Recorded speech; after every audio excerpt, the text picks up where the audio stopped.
Listeners to Common Ground, a Prairie Podcast, can support conservation efforts in the Great Plains by liking, following, subscribing, and reviewing the podcast.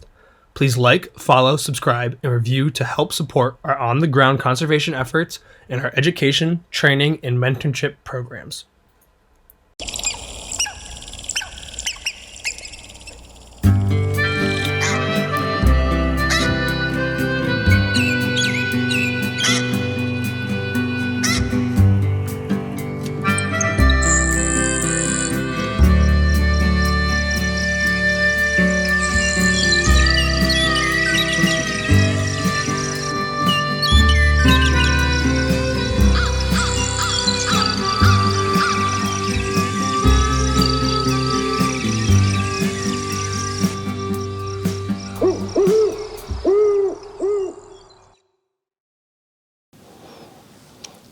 Welcome to Common Ground, a Prairie Podcast. This is episode 2, Hope is a Thing with Feathers. Today we travel across North Dakota to ask 2 relatively simple questions. What lessons can we learn from the prairie? And how can birds help us to restore America's grasslands? According to the U.S. Fish and Wildlife Service, the Great Plains have seen over 50 million acres of intact prairie grasslands converted into large-scale industrial farming and other forms of development in the last decade alone. I say this from my home in North Dakota's Red River Valley, a historic tallgrass prairie where less than 1% of the prairie remains. It took over 15,000 years to develop the deep, fertile soils of the region, which was once a glacial lake bed. However, in a little more than a century, we have cultivated America's grasslands to the brink of ecological collapse and lost much of our fertile soil.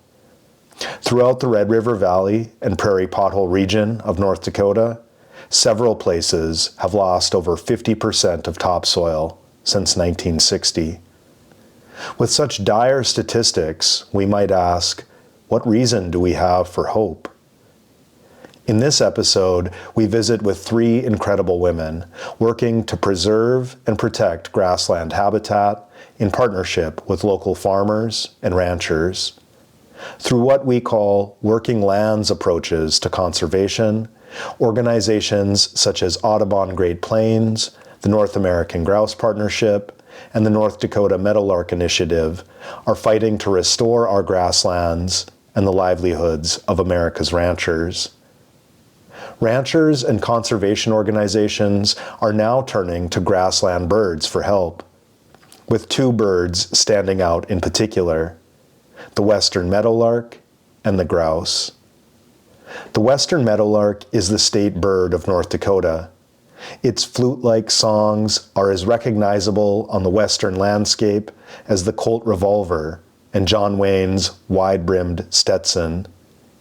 It is said that a meadowlark once came to Sitting Bull to sing a prophecy of the Lakota leader's assassination, while countless western books and films have created distinct prairie soundtracks set to the tune of the meadowlark's iconic melodies. Grouse and prairie chickens offer their own unique delights. The whooping sounds of prairie chickens and the ritual displays of grouse dancing on their ancestral lecking grounds have fascinated nearly all who've encountered them. When I drive my Tacoma pickup to our tree shed office, I am often stopped by brave, sharp-tailed grouse who emerge from the tall grass and the ditch line to defend their nesting territory with puffed-out chests and regal, flared feathers. The charisma of grouse is undeniable, and yet these kingly birds of the prairie have true grit.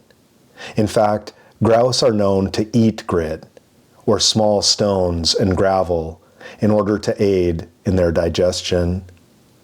Since 1970, we have lost 53% of our grassland bird populations here on the prairie. This loss is largely due to the loss of habitat, the encroachment of invasive species, the presence of pesticides, and the cumulative effects of climate change. This episode is not about loss. Instead, it is about hope. What lessons of hope can we learn from the prairie and from the grassland birds who call it home? Literary listeners probably recognize that the title of today's episode derives from 19th century American poet Emily Dickinson, who wrote that, quote, "Hope is a thing with feathers." For many of us working in conservation, hope really is a thing with feathers, and the birds of the northern Great Plains are perhaps our best ambassadors of hope. In our first segment, we speak with Jodie Provost at her home in the Drift Prairie region of the Sheyenne River Valley. Jodie is the Director of Communications for the North American Grouse Partnership, an organization committed to restoring grassland habitat for all 12 species of North American grouse. We visited Jodie and her hunting dog Ava in late August at Meadowlark Ridge, the apt honorific Jodie and her husband have given to the 30-acre prairie restoration surrounding their home. Jodie is an avid hunter and horseback rider from North Dakota who spent many years working on conservation efforts in Minnesota. Before you join us on our walking conversation through her restored prairie, let me set the scene. A swarm of bumblebees buzzes in a field of native sunflowers as dust kicks up from the gravel road. It's August. Heat vapors shimmer like western mirages. A woman in a blue baseball cap sharpens her eyes. Behind her, a crooked cottonwood stands a quarter mile off in the distance. A brown-spotted hunting dog zigzags through the thicket of big blue stem and coneflowers, Indian grass, and prairie smoke. A single monarch butterfly floats from milkweed to milkweed while the thrum of insects sing in the stand of over 40 species of grasses and flowers. Yeah, so what we're looking at is, there's yellow coneflower, or maybe better called gray coneflower, purple prairie clover. The big sunflowers are the helianthus that we mentioned earlier.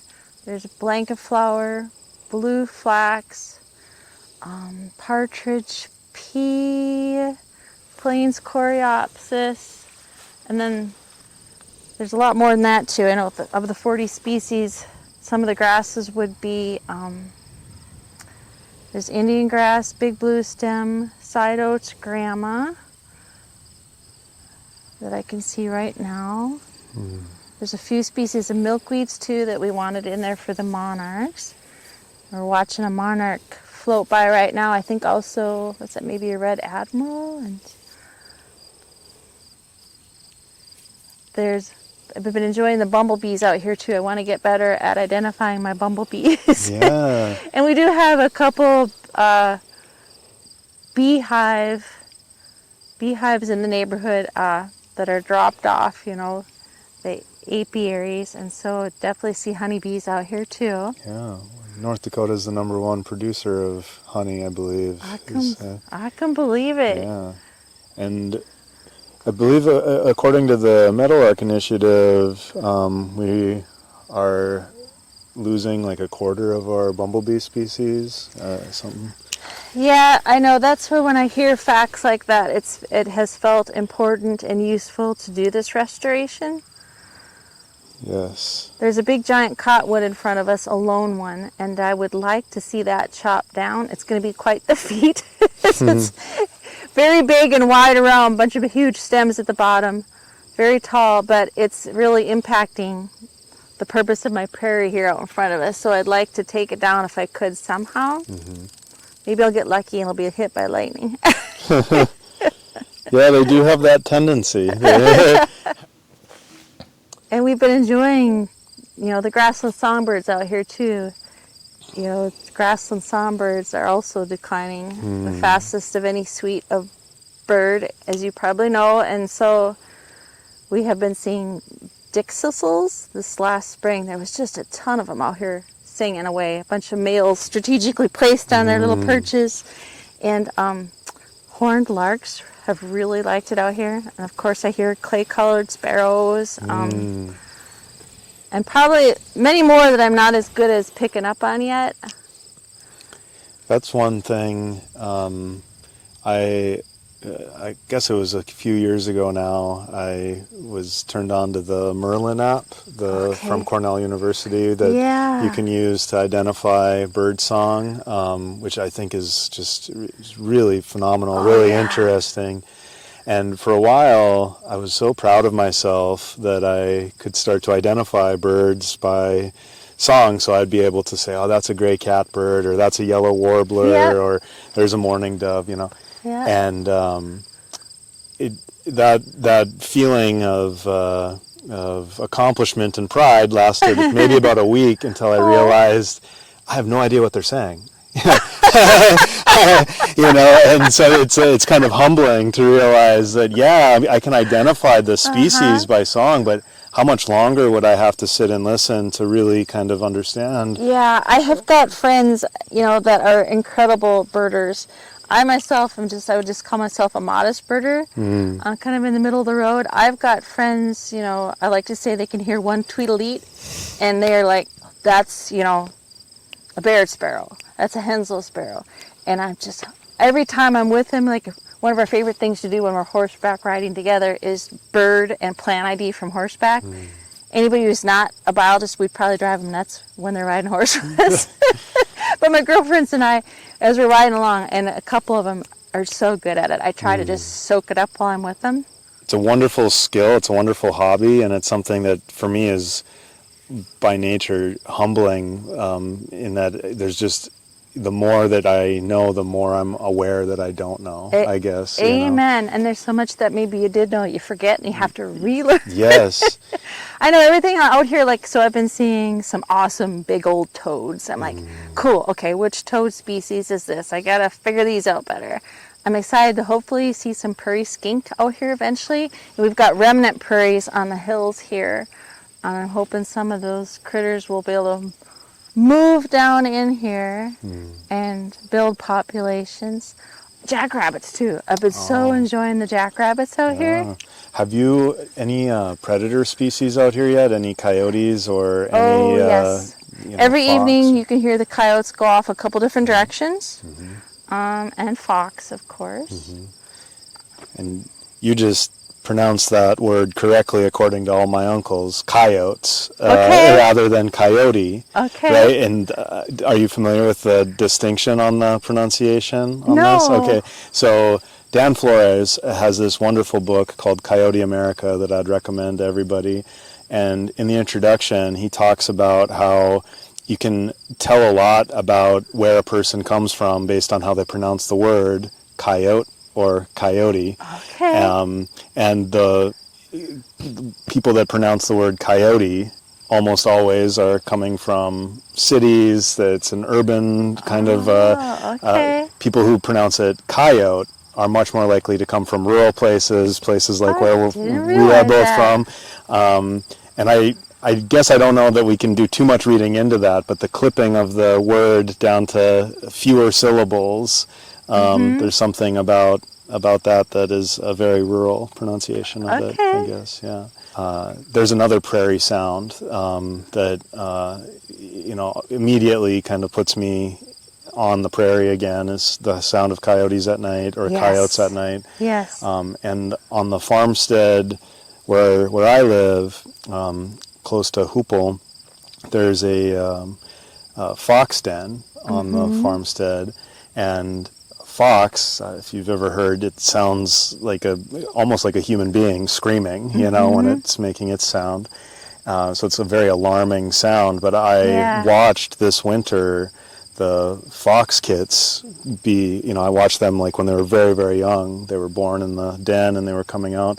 And so I've kind of watched after them this year, and I get nervous every time I hear the coyotes come nearby.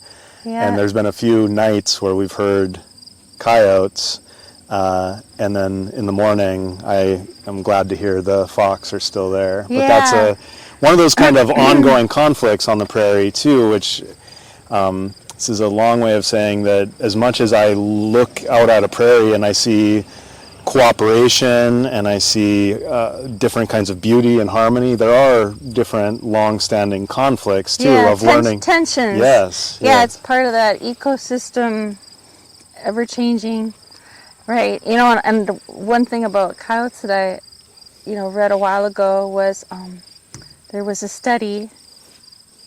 Oh, there's Ava. There was a study where they found that when there was more coyotes in an area, of course, then if there's less fox because of greater coyotes, the waterfowl production of nesting ground birds in general, their success was better because fox tend to take those smaller predators, the size of a fox, raccoons, skunks. They tend to take more of the ground nesting birds than coyotes. So having more coyotes actually can be a benefit in that sense. Sure. Some of those intricacies that we're learning about, and it probably varies by location maybe, and what the other factors are in that and the dynamics of that area. But so that, to me, that's maybe a reason to not necessarily shoot all the coyotes. Yeah, no. Well, and they got a place too. I've been a huge fan of coyotes for a long time. So when I was an undergrad at NDSU, I had recently changed my major from engineering to being an English major, much to the chagrin of my parents and anybody who had a plan for me to make any kind of a living. And so I switched my major, but I was taking this ecology class. There was a large lecture. I think there was like 300 people or something in that ecology class, and they offered the opportunity to apply through the class to go on like a 2-week trip to go and work in Yellowstone on the reintroduction of the gray wolf project. And I wrote basically begged to be part of this group, and I was one of the people selected. Cool. And I got to go. So that was sort of my Aldo Leopold moment, was going to Yellowstone and for the first time hearing a wolf howl in the wild. And it is, it still like almost brings tears to my eyes, like thinking about it. That is the one thing that I do miss about where we lived in Minnesota. We also had, in addition to the critters here, minus some of the grassland birds, we had timber wolves and black bear right in our backyards. Yes. And so at night you could hear not only the coyotes, but you could often hear timber wolves very often too. Sometimes they'd come right through our yard and you'd see their tracks or their scat, and the bears. Yes. But yeah, I'm enjoying the new things here, like the jackrabbits. I just love jackrabbits. Yeah. It's definitely the most colorful right now that it's been probably so far in its year plus of existence with the second growing season. It's I'm excited for next year. So we'll give it one more full growing season, I believe, next year. And then probably the fourth year, I'm going to start breaking it up into pieces to prescribe burn. Okay. And since it's 30 acres, ideally, I'd like to break it up into, say, 6 5-acre patches. And each year kind of rotate around burning 2 5-acre patches. So not all the pollinator habitat is burned at one time. That's what's most recommended, is to just do no more than like a third of the time. And then to vary the burn seasons, if at all possible, depending on what plants I'm trying to encourage or discourage. Not always do a spring burn, but sometimes maybe a summer burn or a fall burn to get that diversity and heterogeneity in it. Because even a prairie needs to have heterogeneity in it. So Audubon, their conservation ranching program, is what we use to help support this project. When we were getting ready to acquire the land, I really asked Pheasants Forever folks, Audubon folks, our local Soil and Conservation District folks, kind of poked around everywhere, seeing what resources were available. And the Audubon Conservation Ranching Program was the one that made the most sense for us. So yes, they helped pay for a portion of the seed and support some of the seeding costs, because we had to rent the drill from the Soil Conservation District. Okay. And then they pay the first 3 years they give you a payment to not hay and graze it so it gets well established, but then after that you can hay and graze it if you wish, and then in the long term you're agreeing to at least 10 years leave it as habitat, which is no problem for us because we intend to leave it for habitat perpetually. Maybe even we'll check into an easement someday if that is possible. So the seedbed prep, what was that? Did you harrow and all the way down, or did you do more of a no-till or minimal till? Yeah, so since it had been a soybean field the year before, it was pretty well prepped. Okay. So we just seeded with the drill into that soybean stubble. Okay. Last spring.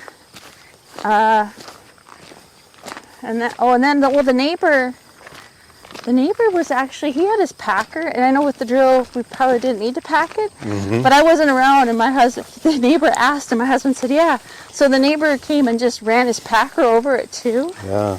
Which probably was, look in hindsight, a smart thing to do, because I think we were having a little trouble getting the drill to calibrate right, and I think maybe that little extra seed contact with the soil might have helped. I don't think it hurt. It's clear that we have a lot of pollinator life, a lot of insect life, a lot of different kinds of, an entomologist would have a fun time out here, I guess. Yeah, I would hope so. Hopefully more and more over time. I'm hoping these insect population will just build and thrive.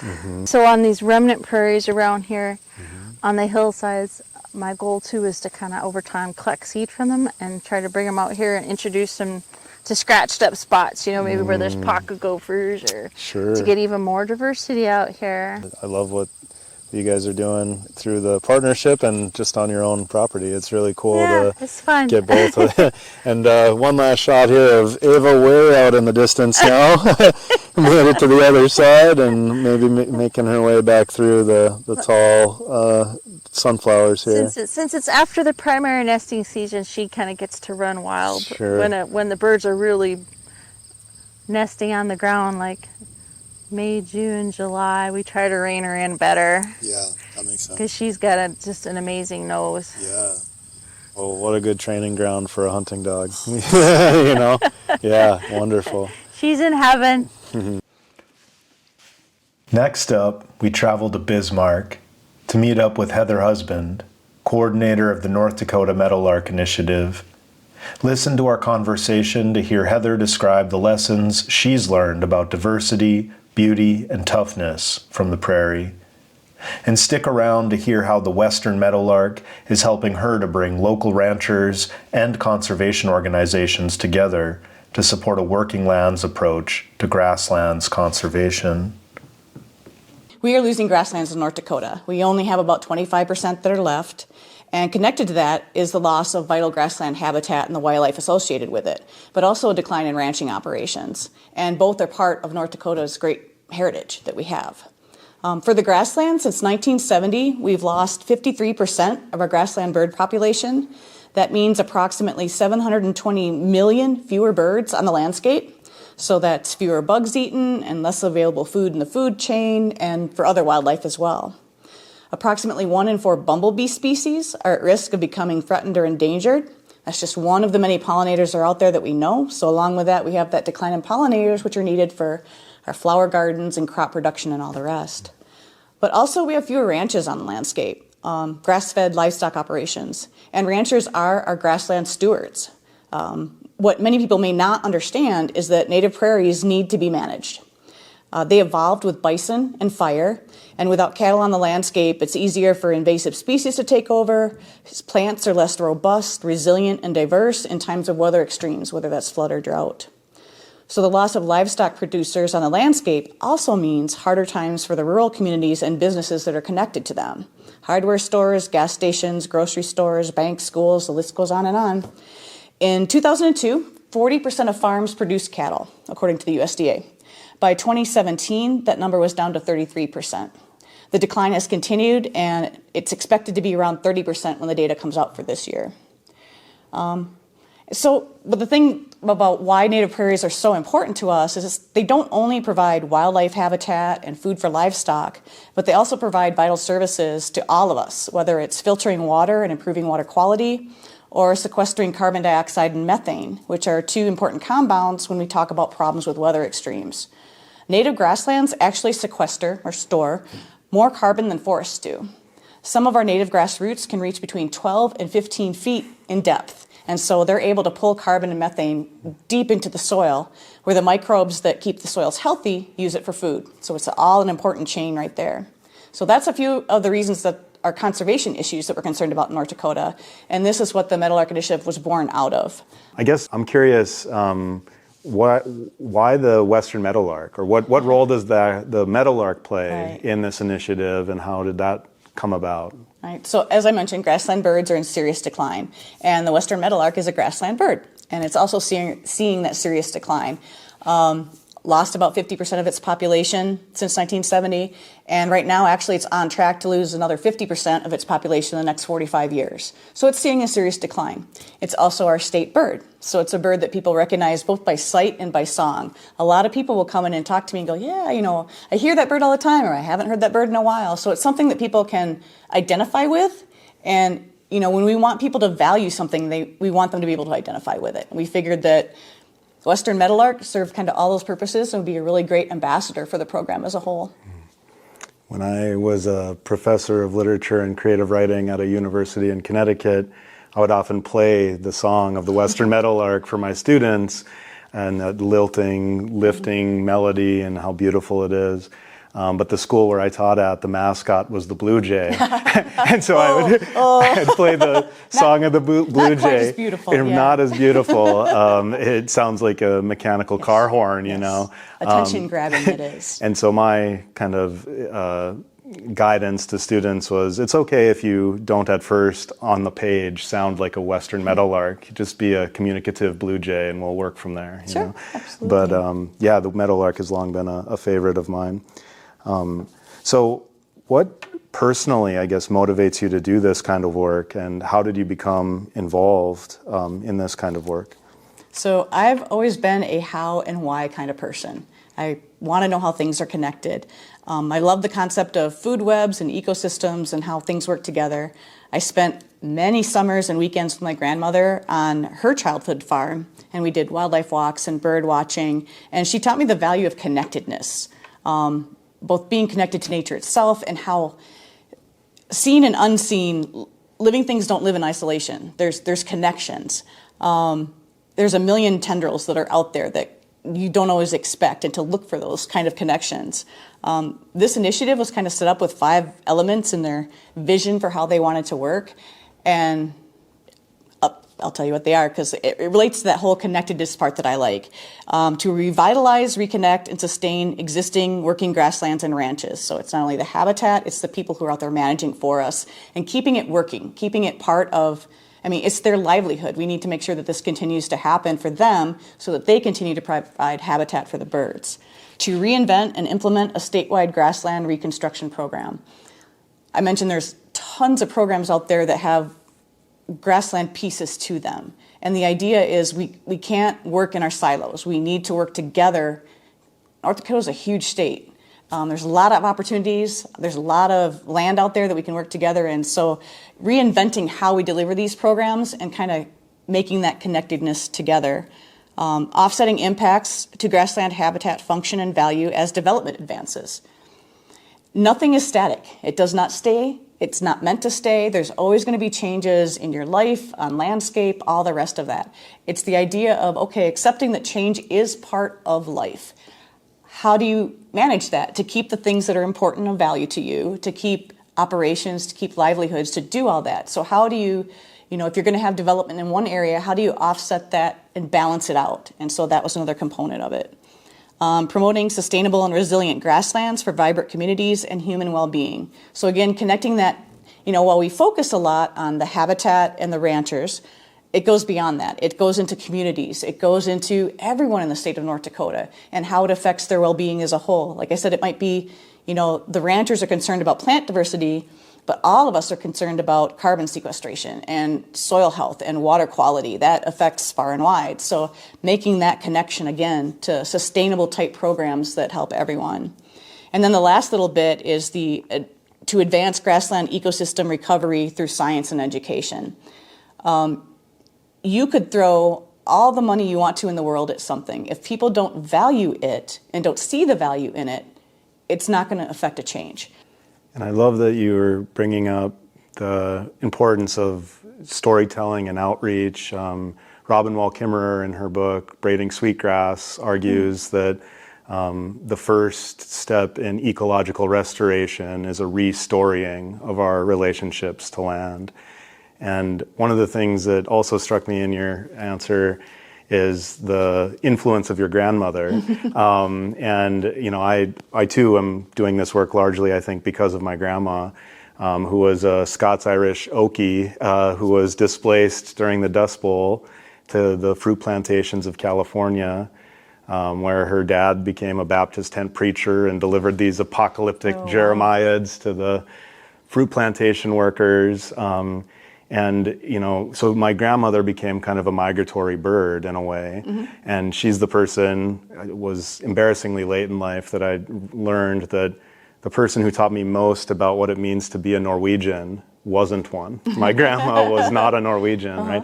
And so that idea of change, like, element that I also heard in your answer there is just the sheer magnitude, the size of North Dakota. It's the least visited state in the lower 48. My home county is 1,294 square miles, which is Walsh County, 80 square miles larger than the state of Rhode Island. And there's 8.2 of us at the last census per square mile, right? And so that makes that connection, neighbor, community, really vital. And so part of what we're after in this podcast and in our broader outreach efforts is to be able to tell multi-generational stories, which I think it's how I learned conservation work and to care about land, is through grandparents and uncles and aunts and parents.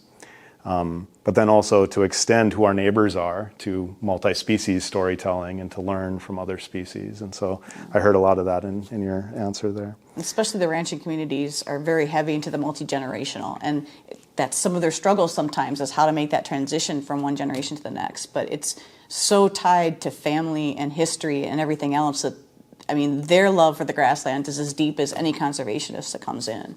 And so just keying off of that, we all love the same thing, and that's the great thing I think about grasslands, is the same point or spot can serve a function for a variety of people just by being healthy and being what it is. And so just being able to have that common point of interest and work off of it is a great thing too. Yeah. What advice would you have for individuals who are interested in getting involved in this work?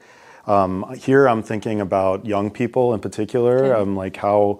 What do you imagine young people's role can be in conservation efforts? But then also thinking about businesses, ranchers, landowners, producers, farmers, community members. How do you see people playing a role and getting involved in this kind of effort? Okay, so my advice for young people, I'll start with those that are maybe in the educational phase of things. So they're learning about stuff. Maybe they don't really want to know what they want to do as a job when they grow up.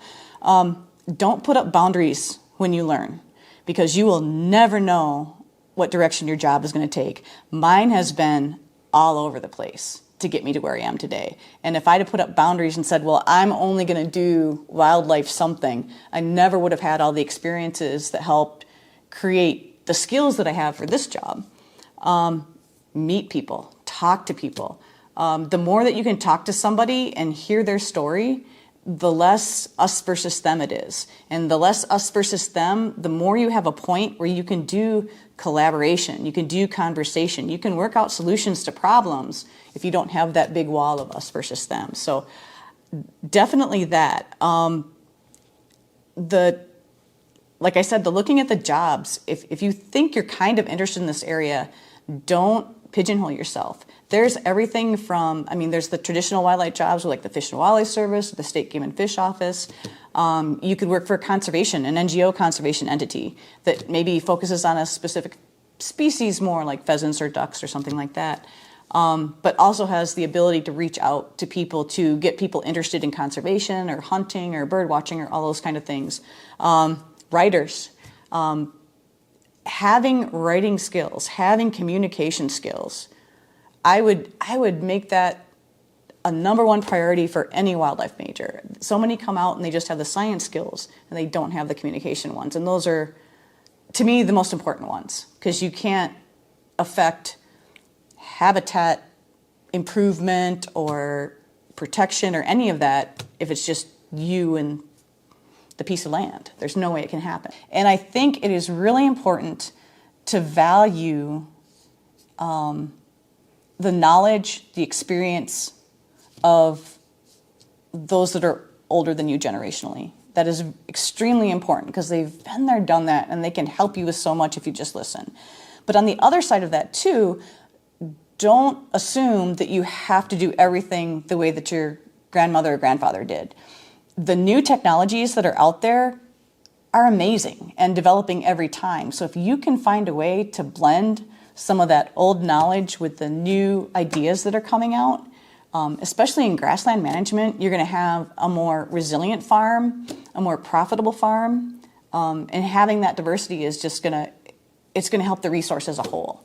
So that's really important. Yeah, I mean, one of the things I just wanted to come back to is how excited we are in our district, and I think I'm seeing some of this in other areas throughout the state, where we have 19, 20-year-old college students coming back to work for us in our district, and also retired farmer. You know, we have a retired farmer who's planting our grass, and we have young college students who grew up on farms who are coming back and working with us. And the retired farmer is readily adopting the role of being a teacher, a mentor. And so we have our young people who work with us are being trained to be the watershed coordinator. They're being trained to be the grassland management folks. So really giving real responsibility to our staff beyond just being tree planters or just kind of doing seasonal work, trying to give them real responsibility, real opportunity. And then because I am a writer, I do also try to mentor them in the making of the podcast, the making of our documentary, and in grant writing, which is really crucial to kind of open up avenues of funding. You know, going back to the size and scope of North Dakota and the number of people, there's more work here to be done in conservation than there are people to do it. There's more going on in 1 cubic yard of living soil than I'll ever understand in one lifetime. I mean, there's just, the more that I learn about grasslands, the more it's this subject that is just an endless archive of ideas and materials that we could be learning. So if you're somebody who loves to learn and commit yourself to learning, I think that's, you know, there's a lot of opportunity in this field. You know? I think too that the other great thing too is most people that I've met that are involved in agriculture, ranching especially, but crop production as well, it is not their occupation, it is their vocation. And being able to talk transfers some of that passion that they have for what they're doing. And, you know, honestly, if you want to have a good life, you need to have passion in your life. And I think so much of that mentorship type thing is just great at being able to transfer that passion to people and get them excited about what's around them. What are the biggest challenges currently facing the Meadowlark Initiative today? In agriculture, there's a little bit of an imbalance when it comes to crop agriculture versus rangeland agriculture. Crop agriculture, and it's not to demonize it, crop agriculture is great. It has all sorts of great support programs. It has, you know, all the USDA programs that are out there, insurance, there's just so many support for crop agriculture. And the folks that are in that know about it. They know where it is. They know what people to ask if they are curious about it. It's pretty well established.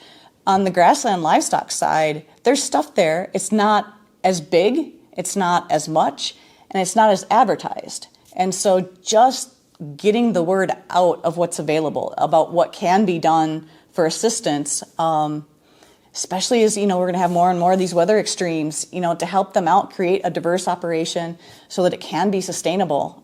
That's one of the biggest challenges. My favorite spot is to be out on some spot of prairie grassland in the morning, and the birds, the breeze, the everything. It makes my soul sing. So a spot that I thought I'd never be, I came here in the late 90s, and it was permanent. It stuck. I've bounced around and moved all over, but I remember reading that during the Civil War, on some of the soldiers' death certificates, the cause of death was listed as homesickness. And I know we probably don't recognize that as a real form of fatality, but man, I feel like I came close to dying of homesickness when I was out there. What's the most important lesson you've learned from the prairie? My most important lesson from the prairie, I would say, establish deep roots, diversity inspires beauty, and have quiet, persistent patience. That's what the prairie could do. I mean, it can sit out there through 10 years of drought and still provide cover and food. Yeah. It can, it's tough. It takes a while. You have to have patience for it to get there, but once you do, it's tough. It really is. It hangs in there really hard, most North Dakotans. Yeah. Pretty tough. Finally, we travel to Fargo to talk with Amanda Boer near Wildflower Grove, a pollinator and grassland restoration project in Oak Grove Park, sponsored by Audubon. Amanda is an Ohio native who has fallen in love with the prairie through her work as communications manager for Audubon Great Plains. Keep listening to learn about Audubon's film Wings Over Water, the beautiful documentary focused on the migrations of mallards, yellow warblers, and sandhill cranes, produced in partnership with the Prairie Pothole joint venture. Listen closely to see if you can hear the alien songs of the cicadas singing in the sugar maples, and stay tuned to hear how Amanda's young son inspires her to work to preserve grassland habitats. We are located where? We are at Oak Grove Park, which is in Fargo, North Dakota, and we are located at one of our urban woods and prairie parks too, where we've done some restoration projects along the river with Fargo Park. Can you tell us a little bit about the Audubon Great Plains and how it addresses conservation issues in North Dakota? Yes, Audubon Great Plains is part of the National Audubon Society, and our mission is to protect birds in the places they need today and tomorrow. Where did that come from?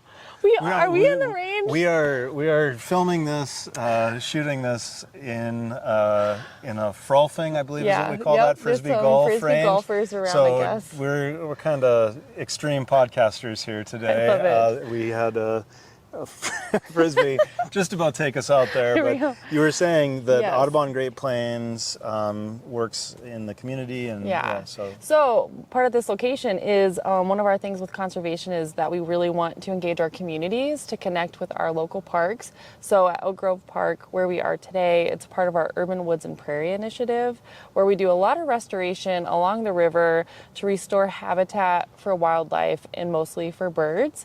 And then also encouraging folks to get outside and exploring nature too. So by playing games like frisbee golf or going hiking and birding on the trails, they have an opportunity to engage in the community, engage in nature, and indirectly they're kind of engaging in conservation. We also have a working lands program. Our working lands programs across North Dakota includes conservation forage program, where we work with landowners and producers to restore marginal cropland back to prairie habitat.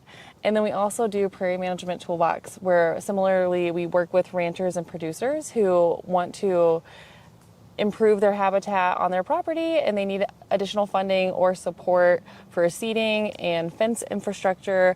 We work with them to restore their land so that they can improve conservation in our state.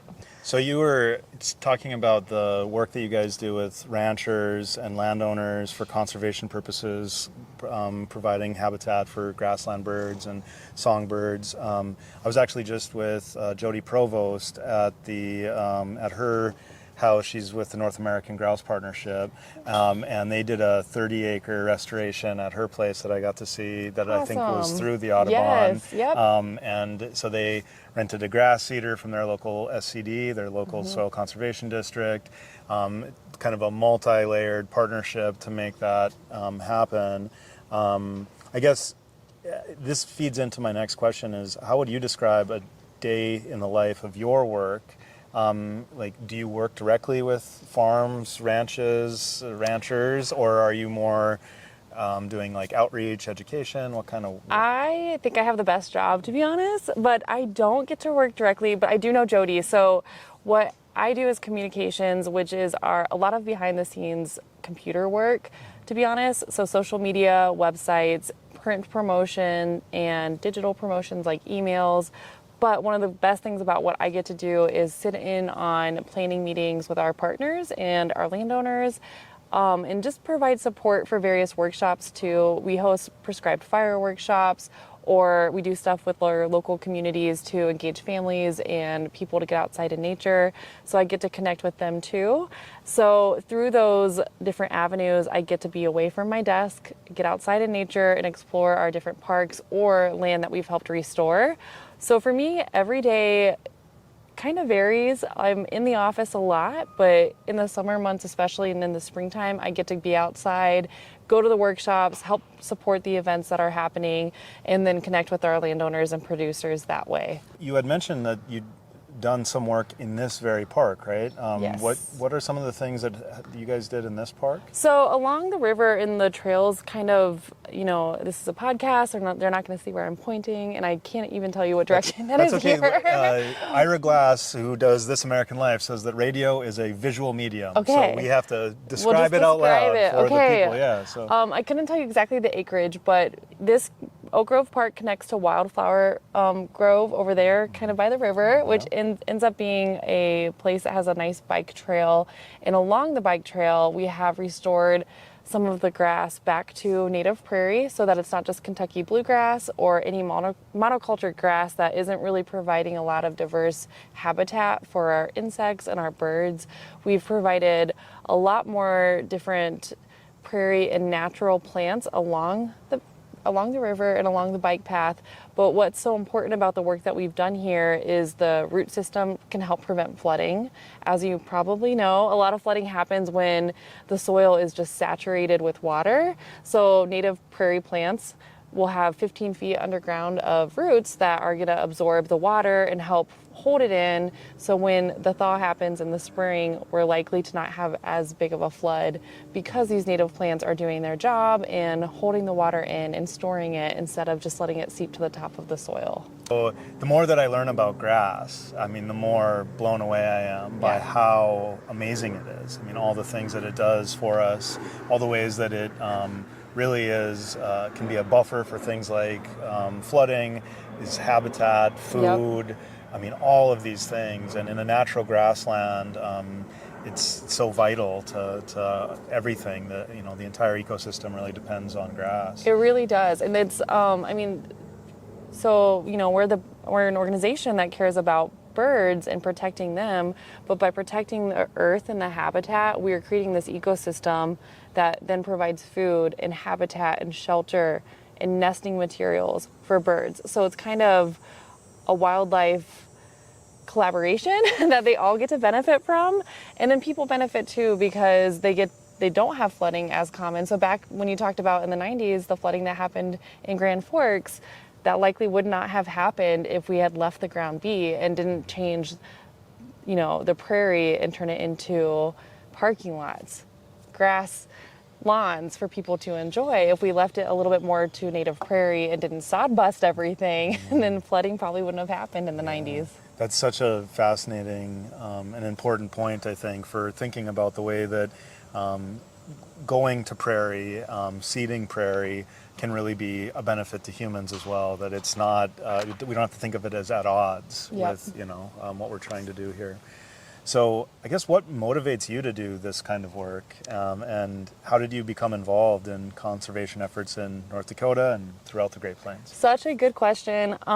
First, I would say I am motivated because, like many people, that I'm noticing as a trend in my role as a communications person is for future generations. I have a 4.5-year-old, almost 5-year-old, and I want him to be able to get outside and enjoy nature and connect with it in a way that's not superficial. I want him to be able to just enjoy and see the beauty in places with native prairie. I used to think that native prairie was kind of not that beautiful, or it didn't really draw me in because I didn't know enough about it. And now I'm just mesmerized by the beauty and the diversity of the colors of grasses and the ecosystem it provides, the different insects, the bugs and insects and birds that migrate there to call it home. I find that to be absolutely amazing and phenomenal. And so I want my son to learn those things too and appreciate them and also witness them. I think right now so many bugs and insects are disappearing. You know, monarch butterflies, we do a lot to try to help support pollinator habitats too, which then in the end goal helps support birds because pollinators and insects kind of work together, which provides food for our birds. Making sure that nature is just supported and protected makes me really happy because I want my son to be able to enjoy them. And then second of all, I personally just love being outside and enjoying the work that we do is really rewarding. Instead of just being at a desk all day long, working in different sectors, I appreciate the nonprofit world and wearing different hats. I don't have a conservation background either. I have a communications background, and the conservation part was very much learned for me, and I'm learning every single day, but I'm always amazed every day by the things I learned, the things that my team can do. We have experts that meet with landowners and producers and do amazing restoration on large acreage across the state to help restore the habitat. And to me, that is just absolutely exciting and phenomenal and can help save the globe, the earth, like everything comes together. And then ultimately, I've also always had a love and care for birds. My mom used to get the Audubon magazine when I was a child. I grew up in Ohio, and so I remember cardinals being everywhere. I don't see them as much in North Dakota, but I still love a sighting of a red cardinal, especially in the winter, because it stands out so much. So I just appreciate everything that conservation gives to our community and to families and for the future. There's so much I want to pick up on there. Well, I did my graduate school work at Ohio State, so I spent 6 years in Columbus, and I actually just saw a buckeye was one of the trees. I saw that the other day. And I'm like, oh my goodness, buckeye trees, you don't see them up here, right? Yeah. And so that's really cool that we have that connection. What part of Ohio? I grew up in Dayton, Ohio. And then I lived in Cincinnati after college, but I went to Bowling Green State University. Okay, so, cool, very cool. Awesome. Yeah, so so that's really fun. And then the beginning of your response there, you talked a lot about beauty, about trying to recognize the prairie as beautiful. And I grew up in rural North Dakota, so originally in Grand Forks, but by the age of 9, I was already living in Park River, surrounded by these big monoculture fields. And for me, I continue to see a monoculture sunflower field as beautiful. Yeah. I continue to see a monoculture wheat field as beautiful, even though my ecological training is starting to make me question some of that. And so I don't know if there's so much a question here, but one thing that might be vital as we move forward in conservation work and communication to bring those things together is to teach us how to see something like a prairie as beautiful. Yes. How do you, and the way that I've been thinking of this, and I'm interested to hear your thoughts on this, is I'm trying to think of what comes first, affection or attention. Do I need to have affection for something and then I start paying closer attention to it? Or do I pay closer attention to it and that develops the affection, and maybe it's a little bit of both? I don't know. That's a really good question. I've never thought of it that way, but I do think you're right. I think it's a little bit of both. But for me, it's probably the attention first because I have been exposed to it a lot more in this role. And I've had really wonderful opportunities to be walked around prairies with landowners who are just so passionate about restoring their land and what they do, and then also with my team who will stop and see something that I didn't see, whether it be an insect, a flower, a grass, and they'll pull it and then tell you so much about it. So that has really blown me away and has been really enjoyable. So I think the attention I've given it has created for me a lot more affection and appreciation And hopefully there's ways to scale that down so it's a little bit more approachable for everybody to learn about the prairie. One of the things that I've been doing a lot with my crew this summer, so sadly they're now back in school. I mean, it's good for them to go back to school, but they spent most of the summer with us. Summer people are so great, yep. We have some too. And so I had 2 high school interns and 3 college-age students working for us this summer. And because I'm a former professor of literature, I would start our days often with a little poetry or a short essay.